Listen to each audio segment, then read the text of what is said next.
राज्यातल्या अतिवृष्टीसाठी राज्य शासनाने नुकतेच 2215 कोटी जरी जाहीर केले असले तरी शेतकऱ्याला किती मिळणार? आता असा शेतकरी प्रश्न करतायत. लातूर जिल्ह्यासाठी 244 कोटीची तरतूद राज्य शासनाने जाहीर केली आहे. मात्र ह्या सगळ्यामध्ये आता शेतकऱ्याला किती मिळणार असा शेतकरी प्रश्न करतायत. शेतकरी माझ्यासोबत आहेत.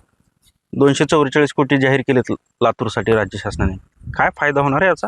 किती फायदा होणार आहे? 7 ते 8 हजार रुपये हेक्टरी मिळतील किंवा एकरी मिळतील असा अंदाज आहे. कारण 3,31,000 हेक्टर बाधित झाले या अतिवृष्टीमुळे आणि 244 कोटी रुपये मिळाले म्हणलं तर एकरी किती मिळणार आहेत आम्हाला? असे पैसे 7-8 हजार रुपये मिळतील. ही तुटपुंजीमध्ये द्यावं. काढणीला 5,500 रुपये भाव आहे. सोयाबीन काढणीला ही जरी घाण एवढं झालेलं नसलं तरी शेतकऱ्याला ही बाजूला काढल्याशिवाय नवीन पेरणी करता येणार नाही रब्बीची. त्याच्यामुळे ही बाजूला काढण्यासाठी आम्हाला 5,500 रुपये खर्च आहे. पेरणीला एक पोतं DAPचं जरी घेतलं तरी 1,350 रुपये आणि एक बॅग सोयाबीनचे म्हणलं तरी 2,500 ते 3,000 रुपये.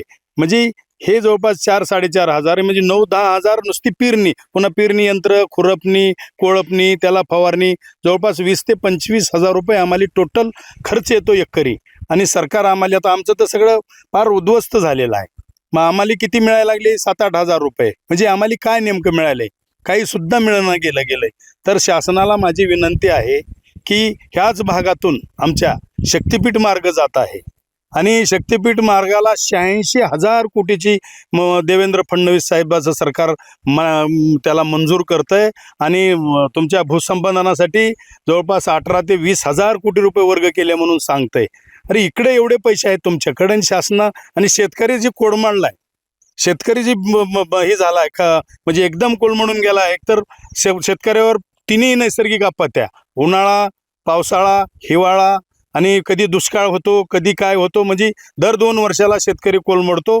त्यानं शेतामध्ये जरी काही पिकवलं तरी 2 वर्षे बराबर खाल्लं तर पुन्हा पुढच्या वर्षी पुन्हा नोकरी कर्जबाजारी व्हावं लागतं आणि कर्जबाजारीपणामुळं बँकेचे कर्ज, सावकाराचे कर्ज आणि पुन्हा आत्महत्या. म्हणजे निश्चितच ही शासनाने जाहीर केलेली रकमेचा शेतकऱ्याला काही फायदा होणार नाही. काय फायदा होणार नाही. तर माझं असं म्हणणं आहे की ही शक्तिपीठाला थांबवावं सरकारने आणि भरघोस अशी मदत ही शासनानं ह्या शेतकऱ्यांना करावी आणि शेतवाल्यांना उभारा द्यावी अशी आमची सरकारला विनंती आहे. निश्चितच शक्तिपीठाला जी जाहीर केलेली रक्कम आहे ती थांबवावी आणि कुठेतरी अतिवृष्टीत नुकसान झालेल्या या शेतकऱ्यांना एक आर्थिक आधार देण्यासाठी ही सगळी रक्कम द्यावी अशी मागणी आता शेतकरीच करत आहेत. संदीप भोसले, साम टीव्ही न्यूज, लातूर. देश विदेशातील प्रत्येक घडामोडींचे लाईव्ह अपडेट मिळवण्यासाठी आता साम टीव्हीच्या सर्व सोशल मीडिया प्लॅटफॉर्मला लाईक, फॉलो आणि सबस्क्राईब करा. तसंच सर्व नोटिफिकेशनसाठी बेल आयकॉन प्रेस करायला विसरू नका.